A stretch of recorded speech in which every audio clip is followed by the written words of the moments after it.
Welcome to University Centre Peterborough's Making the Most of LinkedIn module. In this module, we're going to look at how you can create and maintain a professional LinkedIn profile.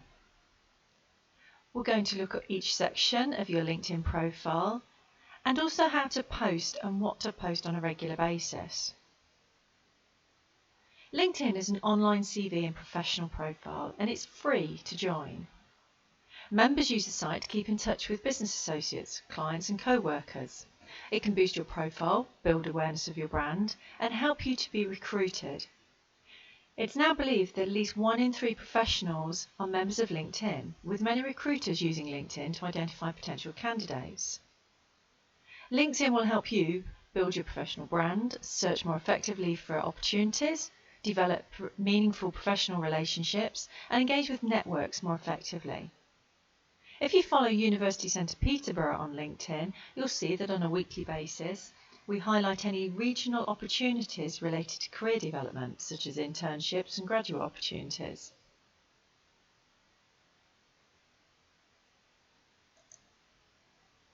LinkedIn will allow you to keep up to speed with developments in your sector. You can demonstrate your knowledge, highlight what you've achieved, make useful connections, and you can promote what you're currently doing. It also allows you to develop your personal brand in a professional environment, and this will build your credibility. With 91% of employers now reviewing LinkedIn before making a hiring decision, you need to ensure that you've got a complete profile. This will then allow, hopefully, more yield of job opportunities. If you do not already have a LinkedIn profile, follow this link and you'll be able to set one up. Just ensure that the email address that's linked to your LinkedIn profile is a personal email address and is appropriate. In order to make your LinkedIn profile as effective as possible, you'll need to identify your audience to meet your career progression goals. You want to consider what sector they work in, what they may specialise in, where your potential employer may be based, and why they would want to work with you. As you're going to be looking for employment, you'll also need to ensure that you're using keywords that the recruiters and employers are searching for.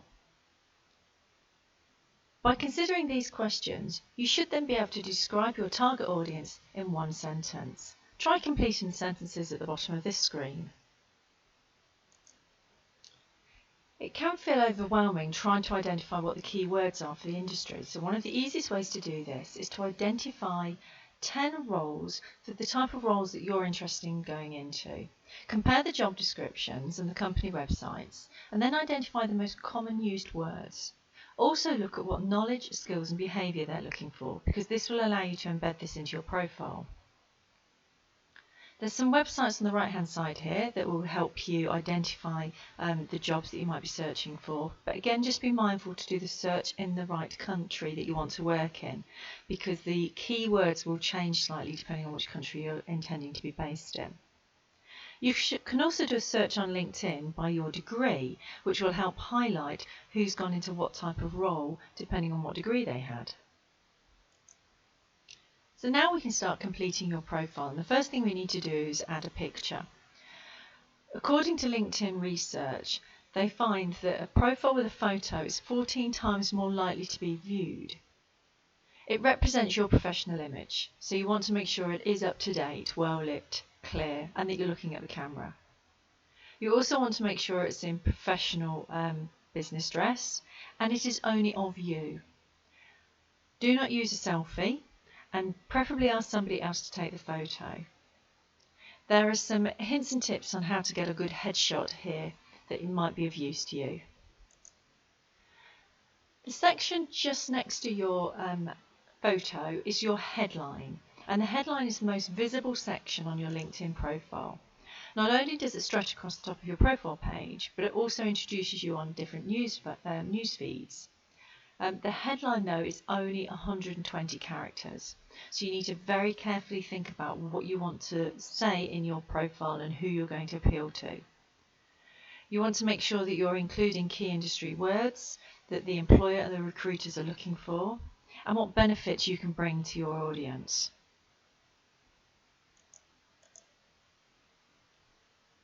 By creating a headline, you can ensure that you've added in any additional hard skills that they're looking for, any keywords that they might be interested in, but ensure that you use all 120 characters where possible. You don't want to waste this opportunity. Underneath your headline becomes your summary, and your summary is an unlimited number of words, but within this you're going to want to embed the skills that employers are looking for. Now, according to the World Economic Forum, LinkedIn and the Confederation of British Industry, these are the key skill sets that employers are looking for. There is a section where you can add skills, but we'll also want to embed them in your commentary within the summary section. You'll want to ensure that within this section and within the skills section that you're highlighting your transferable, job-related and adaptive skills so that you're showing that you've got a broad range of skills available for your employment. When it comes to writing this section, this is where you're going to elaborate on your skills and your personal profile. But you need to start extremely strong. And the reason for this is only the first 3 lines can initially be seen, in particular if you're using, say, a mobile. So you want a catchy opening statement, and you want to optimise the language that you've identified through doing the job searches. Be happy to put in some personality. Show what type of person you are, the values that you've got, the motivators. Brag about your accomplishments. And at the very end of it, you're going to do a call to action, and that's to entice somebody to contact you at the end of this. This is what you want them to do when they've read it. But writing a profile can sometimes seem overbearing, so it can seem quite difficult for some.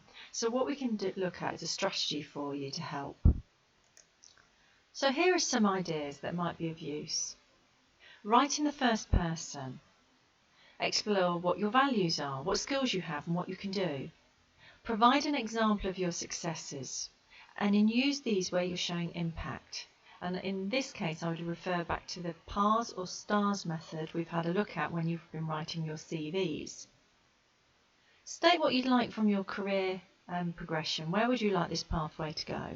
And your call for action is something simple as, if you'd like to discuss, email me on. So that way the reader knows what you want out of this. The next section relates purely to work experience, education and accomplishments. So if we look at work experience and education, you want to include any sort of employer-related activity you've done. In particular, this is important for those of you that don't have much on your CV. You want to highlight maybe things that you've done within University Centre Peterborough, such as mentoring, any extracurricular work that you've completed. Make sure you're using your keywords that you've identified throughout so that the employer can see what skill set you've got.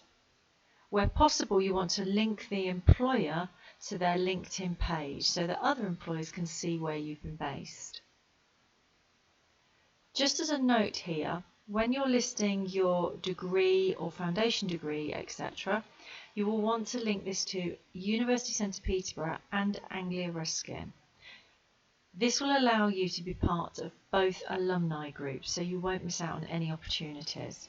It will look like you've got 2 degrees, so you are probably going to have to explain that to an employer. And then finally, your accomplishments is anything else that needs to be added in here that we may not have considered. What we would suggest is do your CV first and then build your LinkedIn profile. There are a couple of models that you can use that will help you ensure that you're demonstrating impact and skill set while writing anything to do with your employment activity. First one's called the STARS method, and it stands for Situation, Task, Action, Result and Skills. So you discuss what the situation is, what your tasks and responsibilities were, what action you took, what it resulted in, and what skills you developed. So here's our example based on being a bar attendant in a micropub, and the responsibilities included serving customers, managing deliveries, maintaining stock. But when I was hired, I was informed that the company wasn't hitting their sales figures and they were losing profit. So what did I do?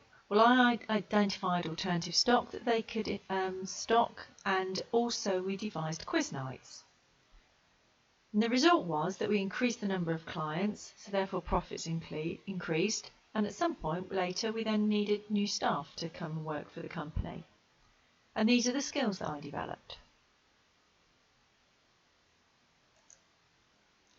My CV and my LinkedIn profile would summarise this and have a slightly more concise and a graduate level way of doing this. So I would look at simply saying what my 2 duties were, so led a plan to resolve a profit decline, what the impact was, and what the skills were. The PARS method is very similar, stands for problem, actions, results and skills.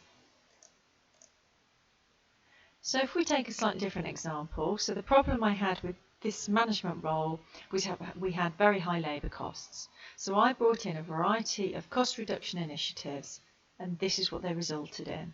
And these are the skills that I developed. So as we can see, we've got a CV and a LinkedIn summary in a more concise manner, which is really showing that I can have an impact on a business. When you're adding your employment history, it follows exactly the same format as if you're writing a CV. You start with the most current first and you work backwards. In the description section, I would highlight your duties, then the impact, and then the skills. And this way, the employers won't miss that extra bit of information you're adding. You can edit this as often as you want to. The accomplishments section is a catch-all for things that don't fit into the rest of the profile really. So if any of them apply to you, add them here. And now it could be things like publications. If you've worked on a paper, you've had something published in an academic journal or on a campus magazine or online magazines, etc. You can list them here.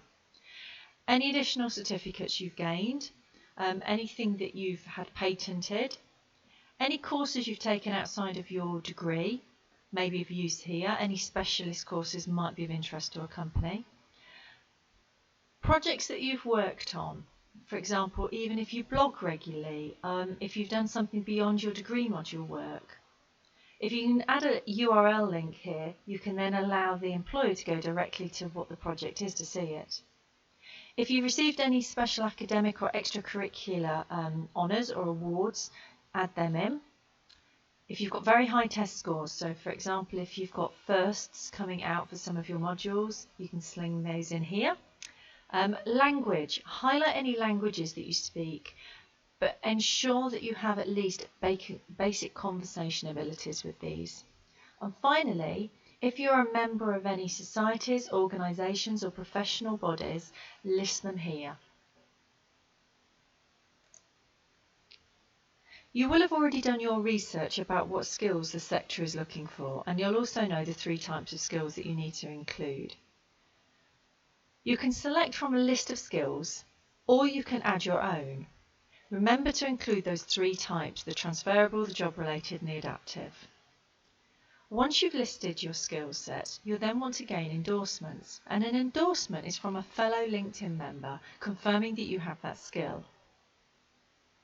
What we would suggest is you want to pick people who would be able to endorse your skill well. So for example, a tutor, a line manager, somebody who would be able to check that they agree with you. Always vet your endorsements before they appear on your page, just to make sure you're happy with them. And you can add or delete skills at any time. You can also reorder them. Recommendations take on endorsements and take it a step further. What they actually do is provide more credibility.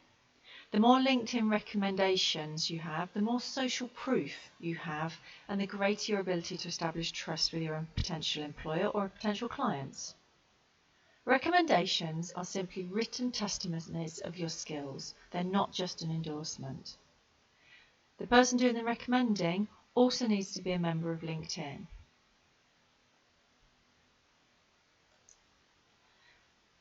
Because they are more than just a tick box, recommendations can be difficult to gain, but they are one thing that recruiters will look for in a profile. Don't suddenly show that you've got a number of new recommendations and endorsements, because it will look like you've just asked friends for a favour. Instead, aim for recommendations from high-ranking professionals spread out over a period of time. So consider asking managers, supervisors, industry mentors, and your lecturers. Only ask for a recommendation from somebody who you know, and personalise your request when you send it. You can even make it really easy for them by providing a template or an example of what the sort of thing that you want them to write. And what we would recommend is if you worked with an employer, as soon as you have completed that project, you ask them to do a recommendation there and then.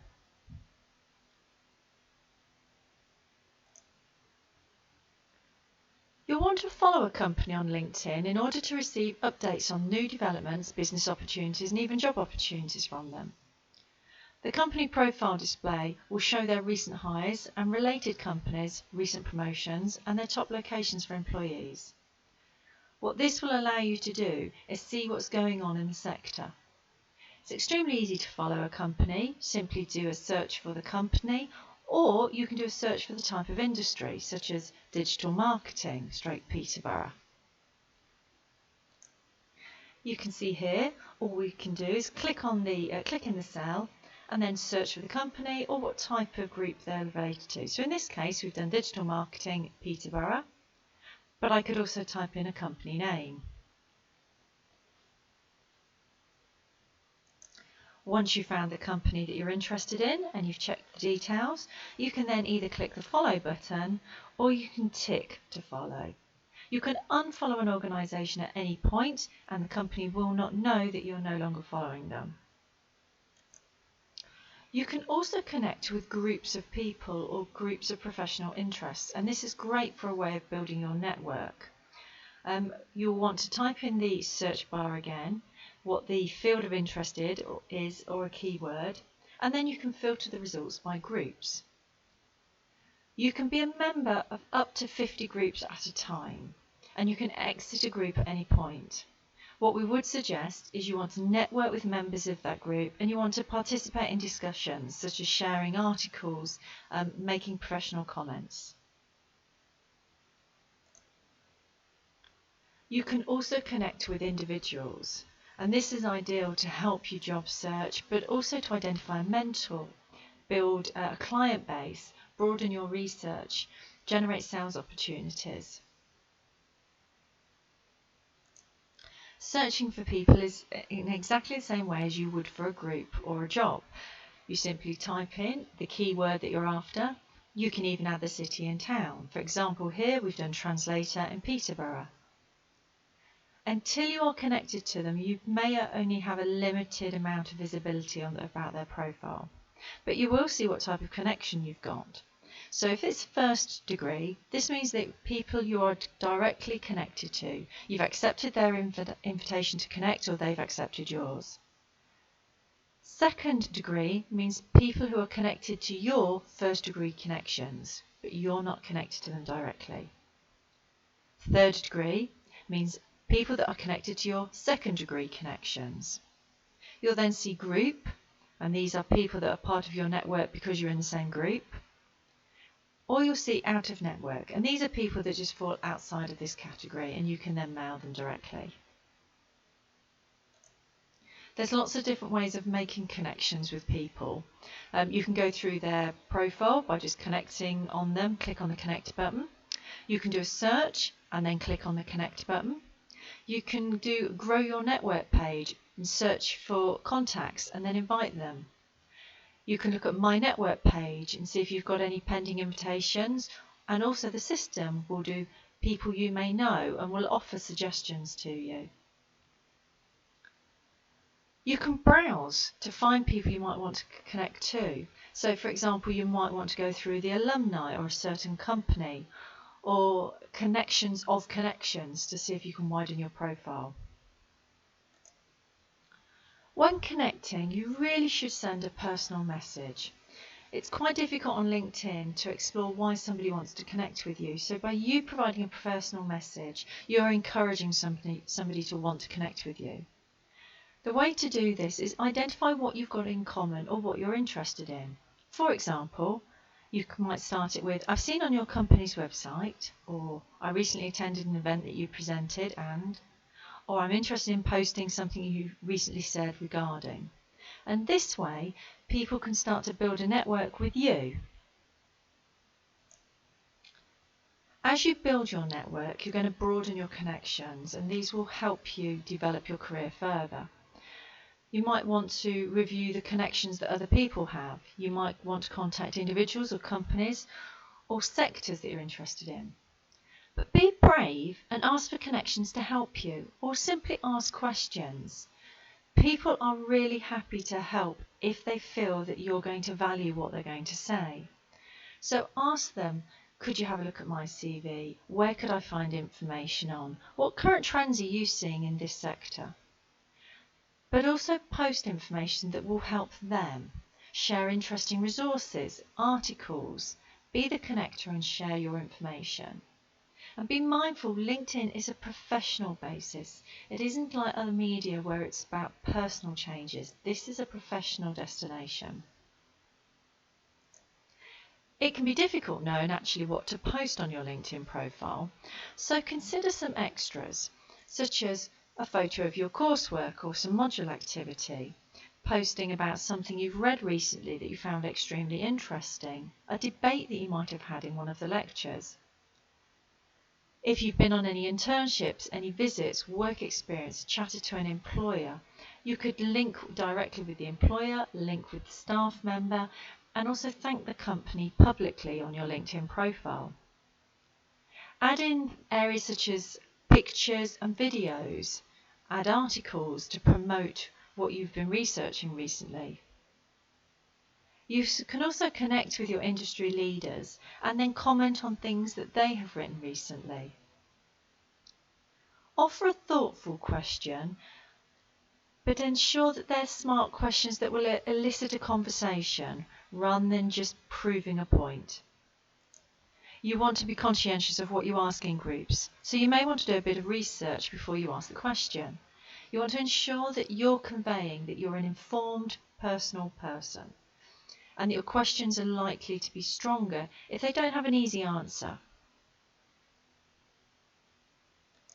You may want to consider self-publishing, and many people use LinkedIn to post information or articles.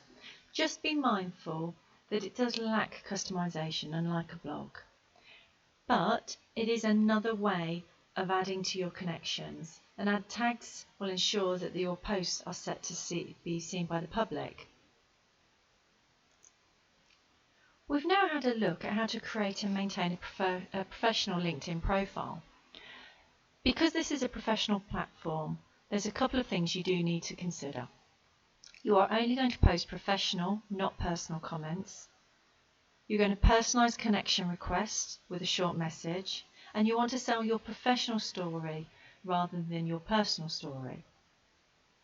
Be selective about what you're going to share, because oversharing can lead to a loss of interest. And be selective over who you endorse or who you recommend. If you'd like further support or any help, and you are a student, staff member or alumni member of University Centre Peterborough, please contact us on employerhub@peterborough.ac.uk.